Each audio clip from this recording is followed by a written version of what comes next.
सभी भक्तजनों को जय श्री कृष्ण। श्री सुखदेव जी कहते हैं, परीक्षित, ययाति ने कहा, ब्राह्मण, आपकी पुत्री के साथ विषय भोग करते करते अभी मेरी तृप्ति नहीं हुई है।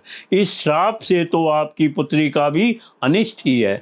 इस पर शुक्राचार्य जी ने कहा, अच्छा जाओ, जो प्रसन्नता से तुम्हें अपनी जवानी दे दे उससे अपना बुढ़ापा बदल लो। शुक्राचार्य जी ने जब ऐसी व्यवस्था दे दी तब अपनी राजधानी में आकर ययाति ने अपने बड़े पुत्र यदु से कहा, बेटा, तुम अपनी जवानी मुझे दे दो और अपने नाना का दिया हुआ यह बुढ़ापा तुम स्वीकार कर लो, क्योंकि मेरे प्यारे पुत्र, मैं अभी विषयों से तृप्त नहीं हुआ हूँ, इसलिए तुम्हारी आयु लेकर मैं कुछ वर्षों तक और आनंद भोगूंगा।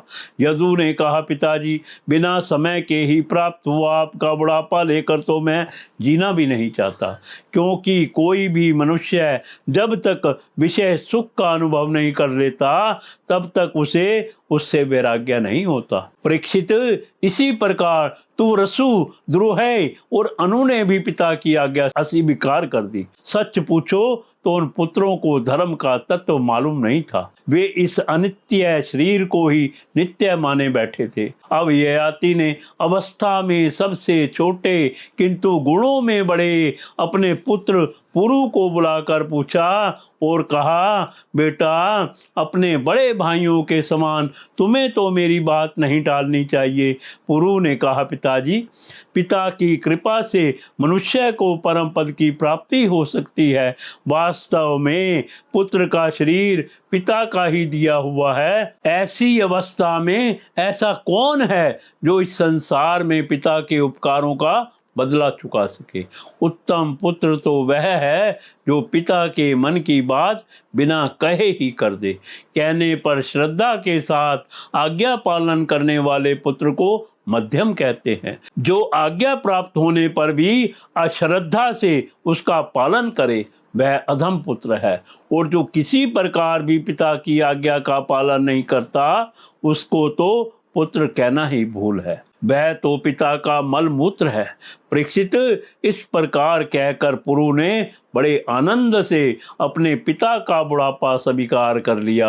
राजा ययाति भी उसकी जवानी लेकर पूर्वव्रत विषयों का सेवन करने लगे। वे सातों द्वीपों के एक छत्र सम्राट थे। पिता के समान भली भांति प्रजा का पालन करते थे। उनकी इंद्रियों में पूरी शक्ति थी और वे यथावसर यथा प्राप्त विषयों का यथेच्छा उपभोग करते थे। देवयानी उनकी प्रियतमा पत्नी थी। वह अपने प्रियतम ययाति को अपने मन, वाणी, शरीर और वस्तुओं के द्वारा दिन दिन और भी प्रसन्न करने लगी और एकांत में सुख देने लगी। राजा ययाति ने समस्त वेदों के प्रतिपाद्य सर्वदेव स्वरूप यज्ञ पुरुष भगवान श्री हरि का बहुत से बड़ी बड़ी दक्षिणा वाले यज्ञों से यजन किया। जैसे आकाश में दल के दल बादल दिखते हैं और कभी नहीं भी दिखते, वैसे ही परमात्मा के स्वरूप में यह जगत स्वप्न, माया और मनोराज्य के समान कल्पित है। यह कभी अनेक नाम और रूपों के रूप में प्रतीत होता है और कभी नहीं भी। वे परमात्मा सबके हृदय में विराजमान है। उनका स्वरूप सूक्ष्म से भी सूक्ष्म है। उन्हीं सर्वशक्तिमान सर्वव्यापी भगवान श्री नारायण को अपने हृदय में स्थापित करके राजा ययाति ने निष्काम भाव से उनका यजन किया। इस प्रकार 1000 वर्ष तक उन्होंने अपनी उछंखल इंद्रियों के साथ मन को जोड़कर उसके प्रिय विषयों को भोगा, परंतु इतने पर भी चक्रवर्ती सम्राट ययाति की भोगों से तृप्ति ना हो सकी।